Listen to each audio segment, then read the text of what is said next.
Hey everyone, I am Labiba Sherwani and today I am going to elaborate some points about my topic. My two topic.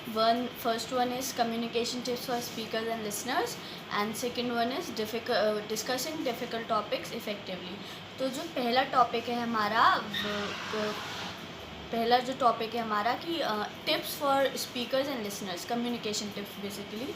तो as we all know that main essence of communication is speaking and listening. बिना अच्छा बोलना और बिना अच्छा सुन के हम एक कम्युनिकेशन अच्छी स्टार्ट नहीं कर सकते. So firstly we will try to understand speakers tips. First tip is speak attentively. Like as we all know कि attention is the most important thing for everything basically.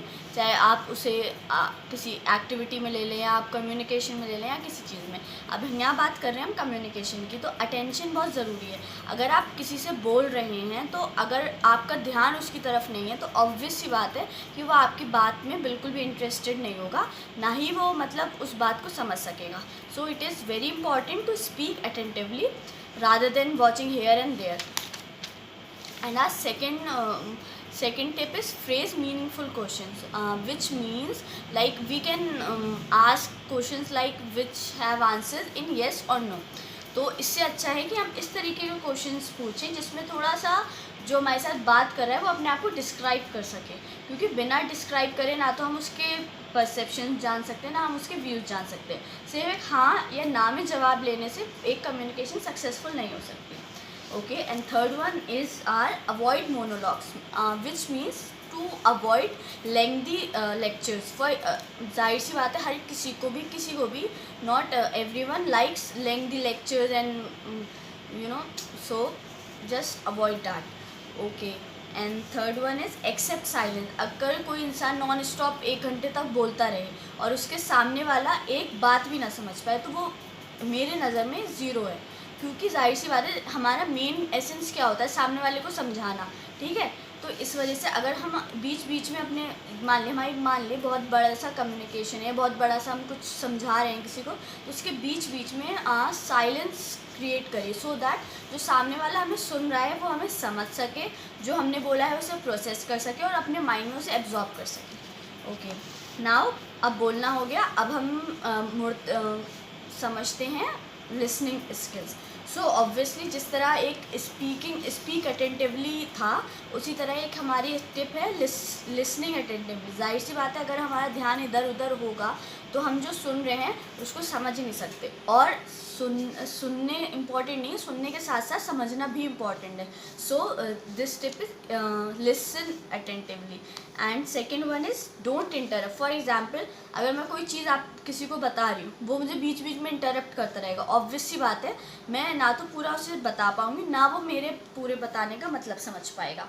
So it is important to don't interrupt. For example अगर मेरे पास कोई आया है, वो अपनी problem मुझसे share कर रहा है, ठीक है, अब मुझे उसका आंसर पता है या मैं उस सिचुएशन से गुजर चुकी हूँ, तो ज़रूरी नहीं है मैं उसे फ़ौरन आंसर दे दूँ. मैं पहले उसकी पूरी बात सुनूँ कि वो क्या कहना चाहता है, उसका पर्सपेक्टिव क्या है, उसके बाद में उसे मतलब अपना आंसर, अगर वो आंसर चाह रहा है या फिर अगर वो सिर्फ शेयर करने आया है तो मैं उसकी बात को सुनूँ. That's all. And for don't interrupt skill. And third one is clarify and reflect what you heard. For example अगर आपने कुछ कहा मुझसे, ठीक है, मैं कुछ और समझी, तो it is important to clarify कि जो मैंने सुना है वो मैंने सही सुना है और मैंने या फिर सही समझा है. And another one is reflect. For example अगर मैं सुनती रहूँगी किसी को, ठीक है, और मैं उसको ये लगेगा कि मैं बात में इंटरेस्टेड ही नहीं हूँ या फिर मैं उसकी बात को समझी ही नहीं हूँ, तो वो इट्स मीन कि मैंने उसे रिफ्लेक्ट नहीं किया है जो उसको सुना है. तो it is important to reflect what you heard. So this is all for tips of speakers and listeners.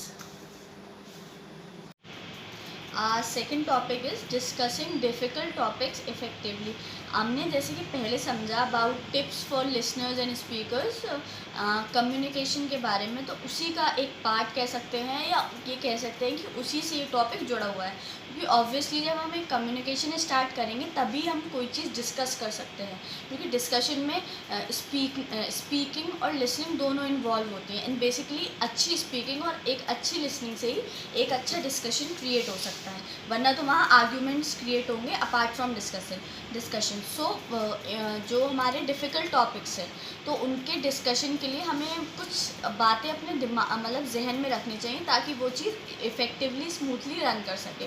For example अगर हमें जैसे कि हम एक वर्क प्लेस का एग्ज़ाम्पल ले लें कि वहाँ पे अगर जैसे मतलब एक हेड है और उसके बाकी नीचे सब कोवर्कर्स हैं, तो पहले हम उसका एग्ज़ाम्पल लेते हैं, ठीक है।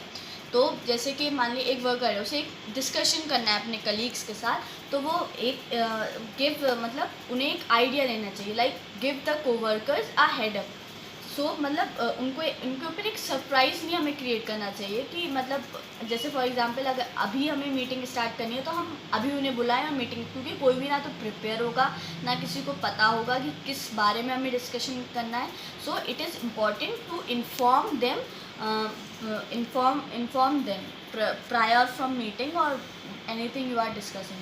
सो इससे ताकि वो प्रिपेयर होके आए, अपने आइडियाज़ लेके आएँ, अपने आप को रिप्रेजेंट कर सकें।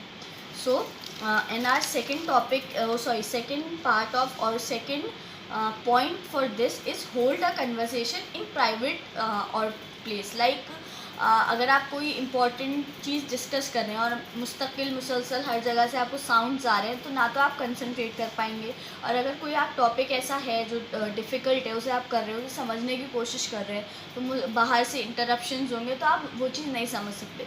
और जैसे कि मैंने आपको बताया कि हम एक फॉर एग्ज़ाम्पल ऑर्गेनाइजेशन में अगर ये चीज़ ले रहे हैं, तो वहाँ पे कुछ बहुत सारी बातें कॉन्फिडेंशियल होती हैं, तो उनका लीक होना भी सही नहीं रहता। तो इसलिए हमें एक प्राइवेट एरिया में, मतलब प्राइवेट प्लेस में, जो मतलब बाहर से ऑडिबल ना हो, या फिर मतलब ऑब्वियसली सेफ़ हो, बट लाइक इस तरीके से नहीं कि कोई भी आ रहा है कोई भी जा रहा है, तो इस तरीके से वो जगह होनी चाहिए। And third is articulate your roles responsibility as well as those of coworkers और योर मतलब लाइक सबऑर्डिनेट्स। फॉर एग्जांपल अब मैंने कोई मीटिंग स्टार्ट करी, ठीक है, मैंने एक टॉपिक दे दिया सबको, तो उसमें मैं रोल्स और रिस्पॉन्सिबिलिटीज़ बांट दूँगी, ताकि वो अपने अपने आइडियाज़ लेके आएँ, अपने अपने व्यूज़ लेके आएँ, ताकि वो जो मीटिंग है वो सक्सेसफुल हो सके। अब मैं ही उसमें एक मतलब डोमिनेंट मीटिंग, हमें ये डोमिनेंट डिस्कशन क्रिएट नहीं करना है। डिस्कशन का मतलब ये होता है कि सब लोग अपने व्यूज़ रख सकें, अपने पॉइंट ऑफ व्यू रख सकें। अब डोमिनेंटली अगर मैं कोई डिस्कशन कैरी करूँगी तो मैं ही बोलती रहूँगी और बाकी सब सुनेंगे, that is not good for मतलब like for personally and professionally as well. And the third one is express your goals to your coworkers और your to subordinate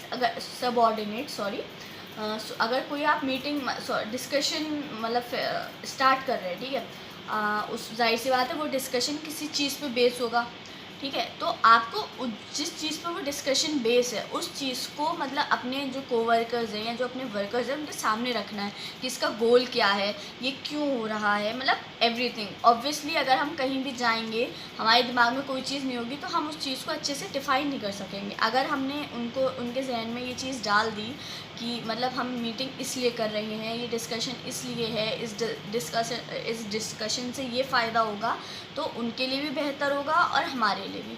so it is good to express your goals to your coworkers and your teammates also. The second one is inquire about the comfort level of your co-workers or subordinates। Obviously बात है, अगर कोई इंसान अपने comfort level में नहीं होता तो ना तो वो अच्छे से परफॉर्म कर पाता है, ना वो अच्छे से डिस्कस कर पाता है, ना वो अपने आप को अच्छे से रिप्रेजेंट कर पाता है। So it is important to know their comfort level. So ये इसीलिए ज़रूरी है ताकि वो भी अपने आप को अच्छे से डिफ़ाइन कर सकें अच्छे से। और अच्छा डिस्कशन जब भी होगा जब जितने भी मेंबर हैं वो अपने आप को अच्छे से मतलब प्रेजेंट कर सकें basically. And next one is engage the coworker and give permission to talk. जैसे कि मैंने आपको पहले बताया कि अगर मैं डोमिनेंटली कोई डिस्कशन लीड करूँगी तो मैं उन्हें ना बोलने का मौका दूँगी, ना उन्हें व्यूज़ रखने का मौका दूँगी, तो ऑब्वियसली वो मतलब एक तो वो एक हेडेक की तरह वो चीज़ लेंगे और अपने आप को रिप्रेजेंट भी नहीं कर पाएंगे।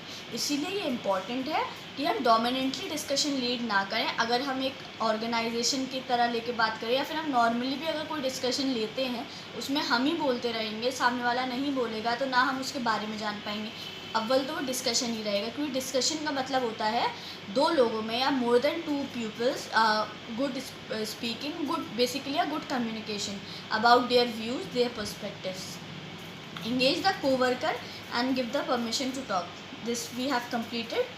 Inquire about the workers concern. Obviously उनकी क्या मतलब कंसर्न है, उनकी क्या प्रॉब्लम्स हैं, उनको भी हम इंक्वायर करें, क्योंकि बिना उसके इंक्वायर के हम वो हो सकता है वो डिस्कशन या फिर जो वो प्रोजेक्ट बेस्ड डिस्कशन है वो उनको फैसिलिटेट करे किसी चीज़ में। तो बिना हम उनका कंसर्न जाने इस अगर ये वाला डिस्कशन मतलब क्रिएट करेंगे तो वो अपने आप को नहीं रख पाएंगे, तो वो चीज़ रिजॉल्व नहीं हो पाएगी। सो it is important. And last one is listen attentively and ask clarifying question. Obviously we have to listen attentively to them so that we can make a good environment of discussion. अगर हम अच्छे से उन्हें सुनेंगे तो हम उसी तरह से अच्छे से रिस्पॉन्स कर सकते हैं। एंड देन अगर हमें कोई चीज़ नहीं समझ, it is not bad to ask question again, क्योंकि अगर हमें कोई चीज़ समझ में नहीं आई तो हम वो चीज़ दोबारा पूछें। ये नहीं कि मैं नहीं पूछूंगा, अगर मैंने पूछ लिया तो मतलब यू नो इज़्ज़त घट जाएगी एंड ऑल। सो इसीलिए इट इज़ इम्पॉर्टेंट कि आप उस चीज़ को क्लैरिफाई करें बनिस्बत कि आप उसे गलत समझें। अगर उसे समझे ना तो वो बेहतर है बनिस्बत इसके कि आप उसे गलत समझें, इसलिए आप उसे क्लैरिफाई कर लें। So this is all for our two topics. Thank you.